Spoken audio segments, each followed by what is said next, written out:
हैं IPO frenzy से थोड़ी सी हमने हमेशा सलाह दी है कि थोड़ा दूर रहें। सेलेक्टिव, बहुत सेलेक्टिव आईपीओस पर ही पैसा बनेगा।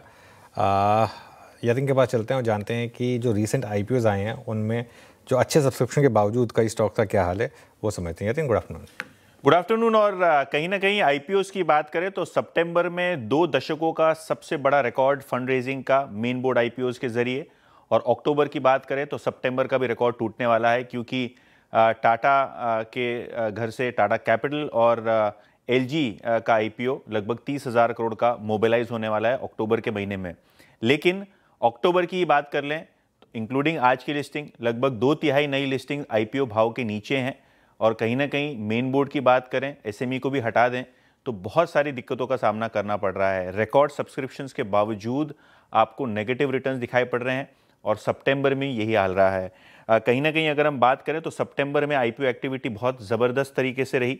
25 मेन बोर्ड आईपीओ का लिस्टिंग हुआ और करीब 13,000 करोड़ से ज़्यादा का आपको फंड रेज होता हुआ नज़र पड़ा। और अगर हम आईपीओ कलेक्शन की बात करें तो 2 दशकों में सबसे बड़ा आईपीओ कलेक्शन सितंबर के महीने में हुआ। जैसे कि मैंने कहा, अक्टूबर में शायद ये रिकॉर्ड टूट भी जाए, क्योंकि टाटा कैपिटल और एलजी ये दोनों आईपीओ की साइज़ ही 30,000 करोड़ है, जो कि लगभग 3 गुनी ज़्यादा है जो सितंबर में ऑलरेडी रेज हुआ है। सितंबर की बात करें तो टोटल 17 मेन बोर्ड इश्यूज आए, जिसमें से 7 ऑलरेडी इशू दाम के नीचे चले गए। सिंगल डिजिट रिटर्न 6 में मिला, यानी आधे से ज़्यादा अगर हम आईपीओस की बात करें तो कहीं ना कहीं रिटर्न एक्सपेक्टेशंस काफ़ी लो रहा है, और जो सब्सक्रिप्शन है वो बहुत ज़्यादा रहा है। और केवल 4 ही ऐसे आईपीओ थे जहां डबल डिजिट आईपीओ गेन आपको मिला, यानी कहीं ना कहीं पैसे आपके केवल 4 आईपीओस में से अच्छी तरीके से बने, जबकि 17 आईपीओस का कुल आपको आईपीओ कलेक्शन सितंबर में आता हुआ नजर पड़ रहा है। लेकिन अगर हम आज की लिस्टिंग की बात करें फैबटेक की, तो आईपीओ भरा था 2 गुना।